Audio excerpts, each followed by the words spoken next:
Hi there, I'm Coach Kenneth, and in this video I'm going to be talking to you about I'm always afraid she's going to leave me.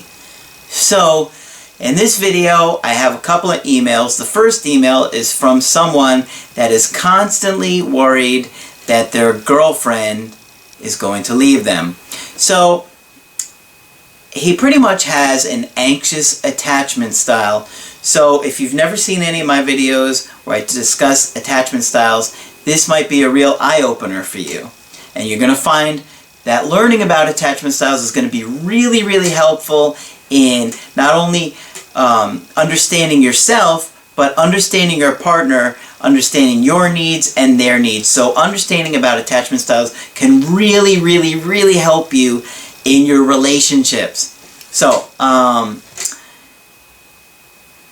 this guy is constantly having a fear of abandonment. Now, we have two primary fears in a relationship. One is that someone is going to abandon us, and the other is that we're going to be engulfed or smothered. So, I'm going to talk a little bit about the attachment styles as we work through this video, and you're gonna, I think, start to see some of your own behavior and probably your partner's behavior as well. So this email is from Carl, who says, "Hey Craig, I stumbled across your channel recently. I've been having problems in my relationship as my girlfriend recently told me I'm too clingy and she feels trapped. I came across your videos and I'm learning a lot. I'm starting to see that I have a lot of anxiety. I guess I had it my entire life and I never realized it. I am constantly worried that my girlfriend is going to leave me. If she wants to go out with her friends, I'm afraid she'll find someone else. If we get into a fight, I'm afraid she's going to leave me. If she gets a text message from someone, I'm afraid she's going to leave me. All the time, every day, I don't feel good enough. I don't feel special. I am so scared she will abandon me." Okay, I completely can empathize with this situation. You have a lot of anxiety, and this comes from your early attachments with your caregivers. Now, if you'll notice, he's constantly talking about any little thing he notices as a threat to leaving him. This is called hypervigilance. And it's like your body is constantly in an anxious state. You're constantly afraid of disconnection. We're wired to connect with each other from our early childhood. And when we feel disconnected, it sets off this anxiety alarm of death, danger. Because, you know, if you think about it, if you lose your parents in the woods at 2 years old, there's a good chance you're going to die. I mean, especially if we look at 100,000 years ago or whatever, right? You can't take care of yourself. You have to be taken care of by caregivers in your early life. And this wiring stays with us, and it transfers over from your relationship with your caregivers to your relationship with your partners in your adult life. So, we're wired to connect. If we don't feel safe. If we have a good connection, we feel safe. And like I said, on an unconscious level, we feel the impending doom of death when we lose our partner. And this is a mirror of losing our parents in our childhood. You have to be able to start to learn about the connection, because this is really so much about your early childhood wounds and connections that you had with your caregivers. That's why you're struggling so much in your breakup. So, to help you understand a little bit better, if you grew up in a home where you didn't have a healthy attachment to your caregivers, if you had caregivers that for whatever reasons were unable to bond with you, connect with you, be attentive with you, It could be any number of reasons. I'm not trying to blame them. I'm not trying to put them down, because they may have had parents that likely did the same thing. So it's not about that. It's just about awareness, okay? This is about becoming conscious and aware so you can make changes in yourself, start to see patterns, and start to do different things that you know are going to be more helpful in your relationships. So, like I said, in your early childhood, when your parents or caregivers are unable to connect with you, bond with you, make you feel safe, over time, you just start to become more and more fearful that they're going to abandon you. And this really sticks with us all through our life. And maybe you had a parent that had a avoidant attachment style where they didn't give you much attention. They weren't very curious about you, what's going on in your world, or what your needs were. Maybe you had to constantly fight to get their attention and their approval, so you wouldn't feel safe. You wouldn't feel that connection, and it would easily cause you to be afraid that they're going to abandon you, and then death. That's the underlying unconscious. You're not obviously thinking, I'm afraid I'm going to die, but that's how we're wired, okay? So,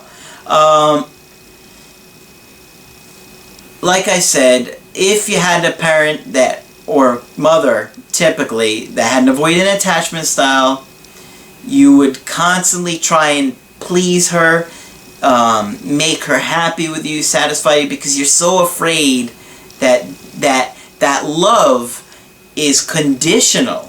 You didn't feel that sense of unconditional love from your parents, that it was like no matter what you did or said, they were going to take care of you, they were going to be there for you. For you, it felt very conditional, like if you don't do what I want you to do, you're going to be in real trouble. And that is going to send a sense of terror in you that traumatizes you. Now remember, a trauma, if it's bad enough, we can't tell the difference between the past and the present. Got it? So, if you're traumatized in an area like this with abandonment, you're going to have those feelings triggered in your present that were ultimately the same feelings you had in your childhood, in your past. So, what you need to understand is that the insecurely attached child doesn't risk anything for making mommy mad. Okay? The insecurely attached baby grows up, and then the insecurely attached adult doesn't want to risk doing anything to make their partner mad. See the correlation? See what happens? You're afraid of and terrified ultimately that you're going to be left alone, and abandonment would mean death, and that's why breakups feel like death. Okay? Our attachment to our caregivers affects us on so many levels. We learn it by mirroring our parents and observing how they interact with us and other people, out of our own experiences with them and when it occurred at the time. And we do it because it feels familiar. That's why we often are attracted to people that make us feel familiar, or that feel familiar to us, because we're essentially feeling love with them that we feel with our caregivers. And so if you had an unhealthy relationship with your caregivers, you're going to unconsciously be drawn to people that you would have an unconscious or poor relationship with them, right? Now, this affects us on so many levels, the attachment that we form. It forms our ability to regulate our emotions, the ability to feel connected, the ability to tell others what we need and ask for what we need, the ability to get close to others and feeling comfortable. Because if you grow up in a home that you had negative things, you have pain with love, then that's going to stick with you, because you're going to be thrown off, because we ultimately want love, but for those people that had a lot of pain and hurt, they are afraid of getting too close because it means they're going to be getting pain and hurt. That's their fear, their unconscious fear that's been constantly, wired into them for so many years, okay? You have to understand that our attachment actually affects our neurological wiring and our hardwiring. So when you're constantly anxious that you're going to be abandoned in your childhood, you actually are in this state of anxiety, and your body becomes used to it. And your body is not supposed to be in a state of anxiety at all the times. It's not healthy for you. It's like your anxious state becomes your resting state, and that's not good. That's not good at all, because when you're in an anxious state, your body is releasing chemicals, fight or flight. It's not in a normal, healthy state. It's in a state of stress. Okay? So, I want you to try and understand that when you're going through a breakup, while it can feel like it's really about this partner that you're missing and longing for, and you're afraid that they're going to leave you, it's really more to do with your relationship with your caregivers from the past. And the partner is just a symptom of how you were feeling in your childhood. Okay? So the root of the problem was the attachment to your caregivers. And the symptom of that, the unresolved issue, is coming out with your romantic partners. Okay? So, I want to go on. I have a second email here from Bethany. And Bethany says, Coach Craig, you are seriously my hero. Why, thank you. Those are very kind words. Why aren't there more men as brilliant and handsome as you? Well, why don't you send me more emails like that? I'm kidding. Kind of. So she says, me and two of my girlfriends have a crush on you. We want to come to Orlando on vacation and take you on a date. Okay? Do you think you can handle 3 beautiful women at once? Well, I'm willing to try. Just don't fight over me, okay? There's enough to go around.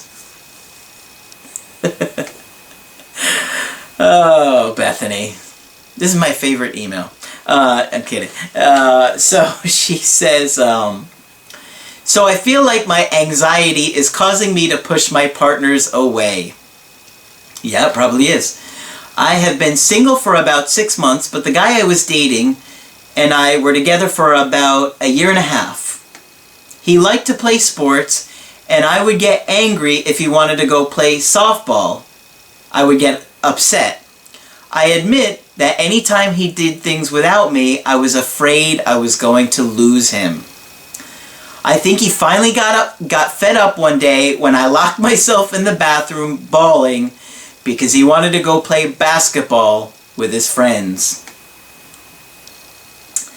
Okay, so this is why I share with you guys that I think the real reasons relationships fail is anxiety. Because when we get scared and we get anxious, we do all kinds of crazy, irrational behaviors.